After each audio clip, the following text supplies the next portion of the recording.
Conspiracy to rule the world, thwarted by rulers of the world, say world rulers. Fascist state of Israel needs a hero to slaughter the people of Gaza with style. In the UK, police said to spy on everyone just in case they're a bit naughty sometimes. Hello, market forces. Welcome to the fucking news. I'm laughing in your face. Here are the headlines tonight. A small group of internet researchers have saved the world from oppression and tyranny by uncovering a plot to overthrow the few wealthy banking families that rule over us with no trouble at all, and replace them with a different group of wealthy banking families that would have ruled over us all with no trouble at all. The conspiracy came to light during the meeting of past, present, and future American presidents at the White House last week. A sharp-eyed online researcher noticed that Barack Obama was quite a tall man. After a little more research on some website somewhere, he discovered that Barack Obama wasn't who he appeared to be. His plans to rescue the economy involved more debt for the US taxpayer. His plans for the war on terror involve more spending on the military, and he says change a lot. The unnamed researcher stayed up all night reading things until the picture finally came together. Barack Obama had been replaced by an alien. He and his alien overlords plan to get everyone on Earth into more debt, with a small group of alien bankers who will then rule over us all with no trouble at all. Our present human oppressors would be paid off and forced to retire to Patagonia, and our military would be powerless to stop them once their wages were paid by them. Anyone who opposed them would be called a conspiracy theorist and laughed at on mainstream media. Once in control of America, these evil beings planned to maintain economic slavery, continue the exploitation of Earth for the profit of wealthy people, and keep voodoo religious nutters killing each other as a distraction from real life on Earth. A spokesperson for our fascist murdering secret services didn't make this imaginary statement. We can't name Brian and his friends from Nantucket for security reasons, but we and everyone on Earth owe our lives and freedom to them. If it were not for their courage and tenacity, our shadowy puppet masters could easily have been replaced with another bunch of evil overlords. We must all be vigilant to the growing danger from a small group of well-organized banking families, especially ones from other planets, who may try to fund our government and buy our very lives.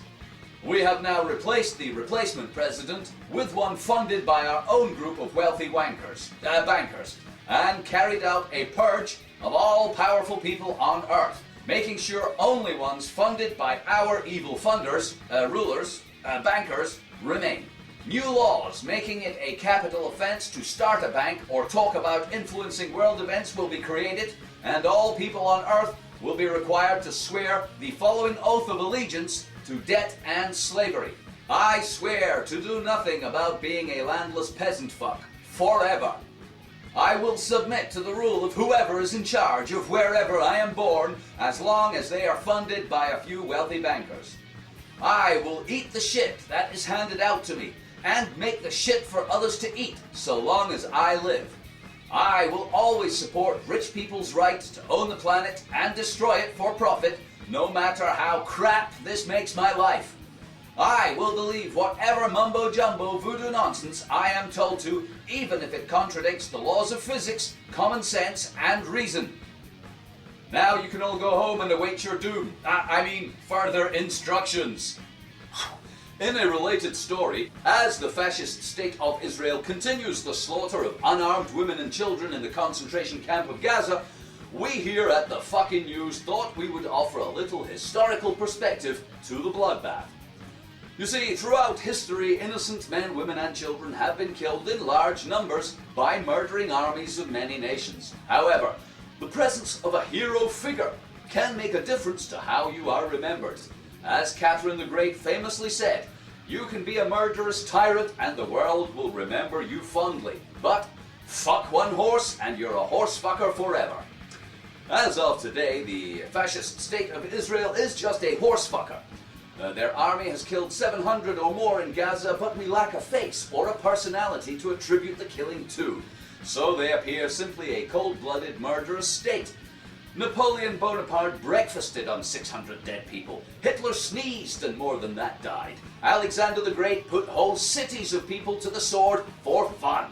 Genghis Khan mowed down hundreds of thousands of victims. Stalin farted millions of dead dissidents. Mao Zedong counted his victims in the tens of millions. Come on, Israel, there must be one among you who can bear the shame. A face hard enough to say, "Fuck you, we're gonna kill them all." Someone with a dash of Custer, the morals of Pol Pot. Someone with enough courage of conviction to say, "We can and we will murder who we want.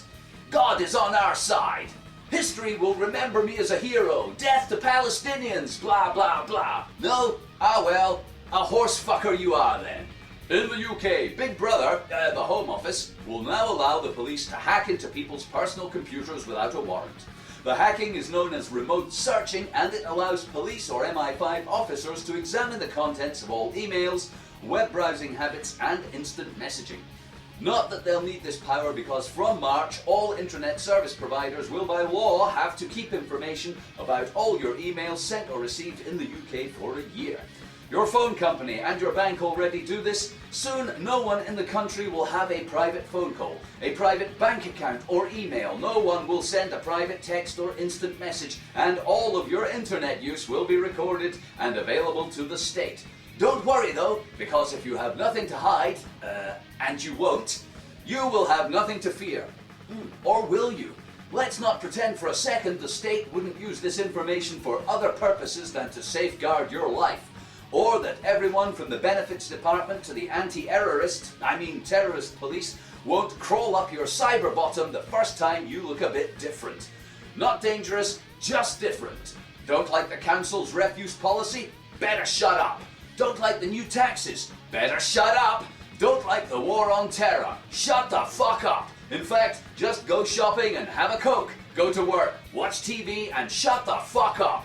Everybody, be cool. Be normal and behave like everybody else. No one be dissident. No one be outspoken or radical. No one protest, object, or organize against the status quo, or else. We know who you are, what you do, what you say, what you think. Big Brother isn't watching you. He crawled inside you and he's checking your mind for naughtiness. Oh, a naughtiness defined by the state for its protection, not yours.